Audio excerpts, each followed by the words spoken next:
Open the podcast bay door as hell.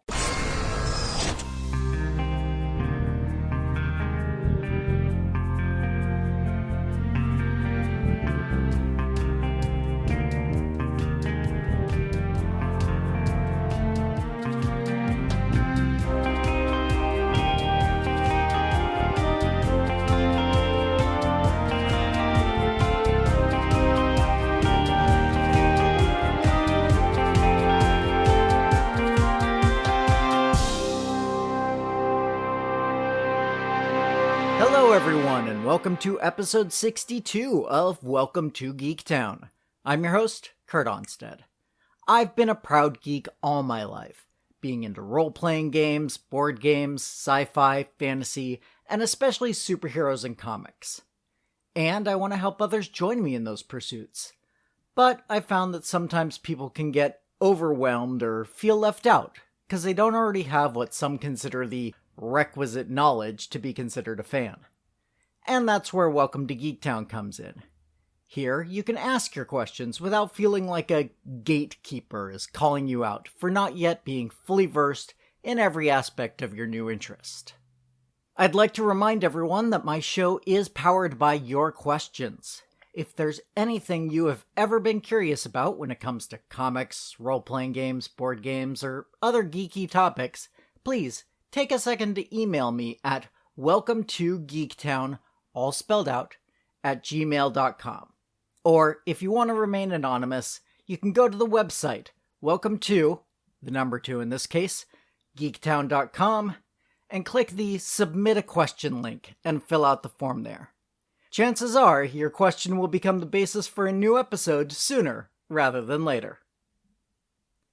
This week's question comes in a few parts. Kara H. writes, I used to love board games, but then I played too much with my very competitive husband. Growing up, my family was more flexible with rules, throwing out ones we didn't like, modifying them during gameplay if it made sense, letting someone change a decision if they did it in a reasonable amount of time, for example, deciding to purchase a property in Monopoly just as the next person starts their turn.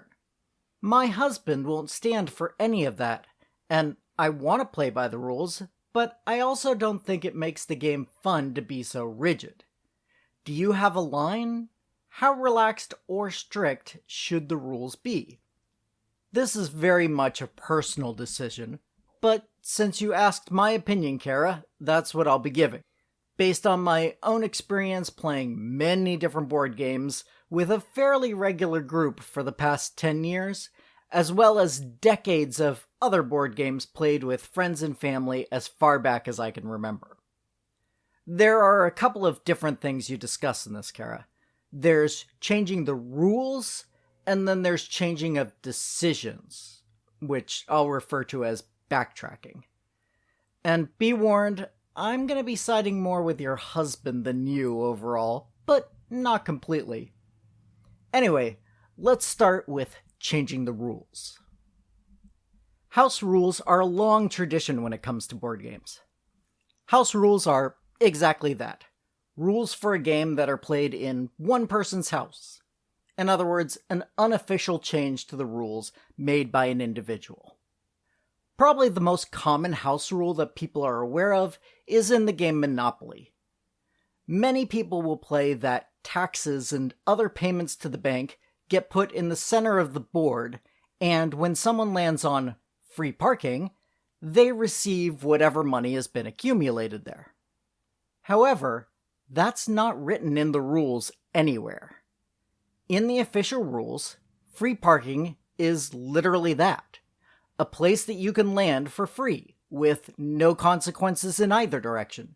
You don't owe anybody anything, but you also don't get any money. Since I know that A, a lot of people are familiar with Monopoly, and that B, this is a very common house rule, I'll be using this as my example when I need one to make a point. Now, when you make a house rule, you are changing the game as the creator intended it. For instance, with the free parking house rule, by putting the tax money aside and rewarding it to the person who lands there, you're most likely extending the game's length, as more liquid cash is staying in the game as a whole, allowing people to stave off bankruptcy longer. In fact, most of the house rules I'm aware of in Monopoly end up lengthening the game, and the fact that Monopoly goes on so long is one of the most common complaints about the classic board game. Honestly, I have many issues with Monopoly as a game, but that's neither here nor there. So, when you make or sign on to a house rule, you should try to look at how that changes the game as a whole. The creators of these games, especially more complicated and recent ones, try their best to balance the game out, and when you make a change, you may end up tipping the game one way or another that ends up changing things for the worse. You could also change things for the better, but it's much easier to mess something up than to improve upon it. So, in general, house rules should be very carefully considered. The other thing about house rules is that they should be agreed upon beforehand. When I sit down to play a game, my assumption is that I'll be playing by the rules as written, unless specifically stated otherwise. So, if you have a favorite house rule, be sure to bring it up and get everyone to agree to it ahead of time. Changing rules mid-game is disruptive to everyone, and depending on who has been affected by the old rules, that can give one player an advantage over the others.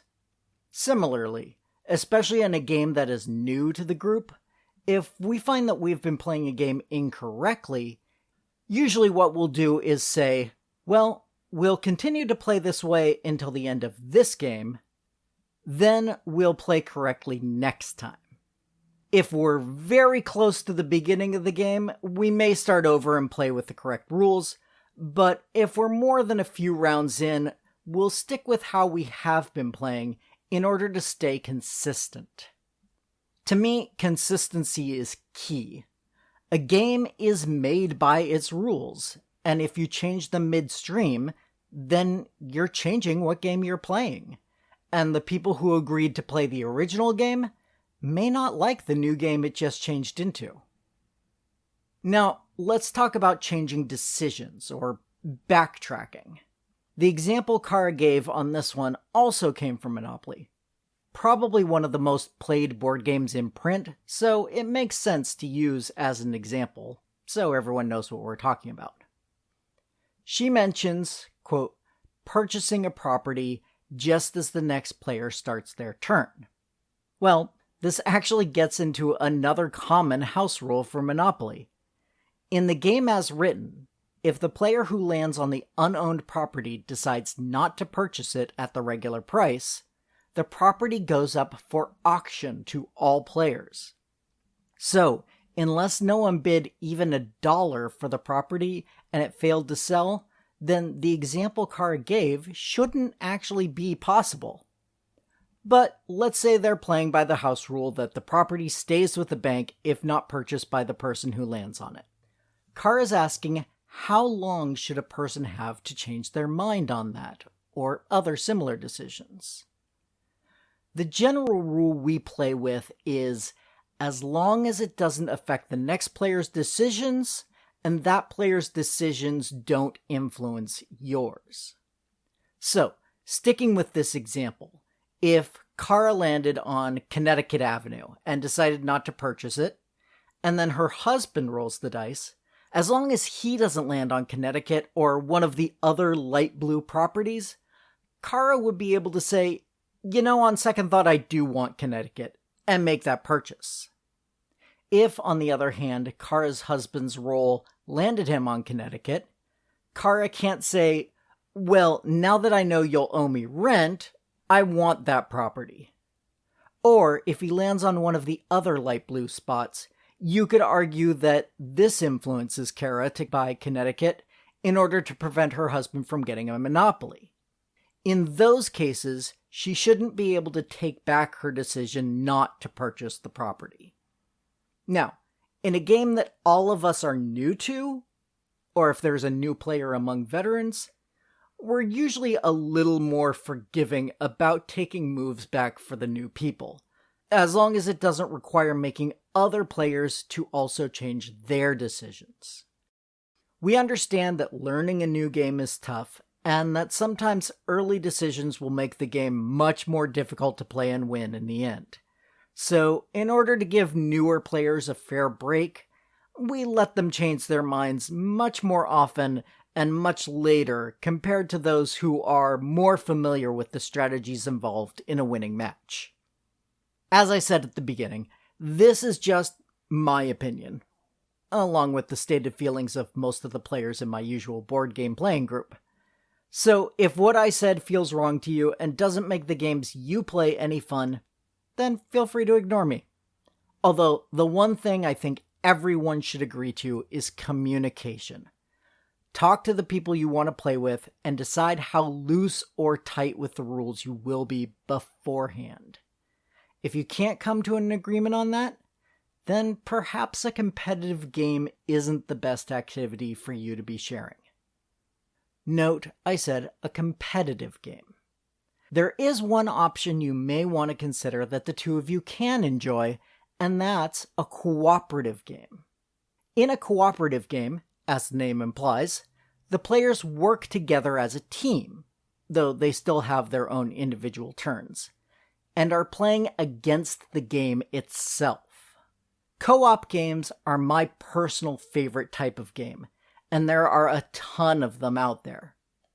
Arguably the most well-known, and one that's especially appropriate given current events, is Pandemic, where all of the players are various scientists, or similar roles, working together to find the cures to diseases, while also struggling to make sure those diseases don't spread too far or cause too many outbreaks.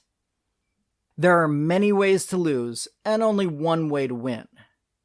Cooperative games are great when you have a competitive person you want to play with, because they can get as competitive as they like against the game, but the game won't take it personally.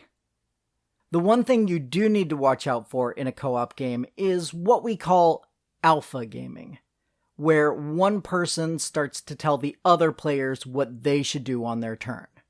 You can strategize together, but in the end, it should be each person's decision on what they want to do with their turn. And if you want to hone up your strategy, most of the more recent co-op games have a solo mode where you can play the game entirely by yourself and get some practice in for the next time you play, so that you have more to contribute to the discussion and don't get alpha gamed. Another advantage of many cooperative games is that they often include rule variants, or basically official house rule options. And they note how these changes affect the game, making it shorter, longer, easier, or more difficult. So if you're beating the game regularly, or you want a shorter version of the game one night, you have easy ways to adjust the game to your needs. Modern board games are a great way to exercise your mind, as there are often multiple strategies you can use to win. So, if you're currently stuck at home, as I am, I definitely recommend finding some board games you enjoy and make a regular habit of playing them. And with sites like BoardGameArena.com and app translations of board games like Twilight Struggle, Lords of Waterdeep, and others, you can also play with your friends, even if you can't get together in person right now. So you have no excuse. And with these general guidelines about changing rules and changing decisions, I hope this helps smooth out any arguments about the games and makes the process more enjoyable for everyone at the table. Kara, I hope that answers your question for you, even if it maybe disagrees with some of your opinions. And as I said up top, I'm always looking for questions for future episodes. You can send those, or comments on the show in general, via email to welcome2geektown, all spelled out, @gmail.com. Or, if you prefer to remain anonymous, just go to welcome to, the number 2 in this case, geektown.com, and click submit a question, and fill out the form there. Other contact options include facebook.com/welcome to Geektown or Twitter @GeektownPodcast. If you'd like to support the show directly, you can become a patron at patreon.com/welcome to Geektown for just $1 per month. You can also help the show grow by subscribing and giving a 5-star review over on Apple Podcasts to join the Geektown City Council, which helps other people find the show, so we can all tell them, welcome to Geektown, population, us. Welcome to Geektown is written, narrated, edited, and produced by me, Kurt Onstead. Theme music is by Aaron Levitz, logo art by Archie Santana.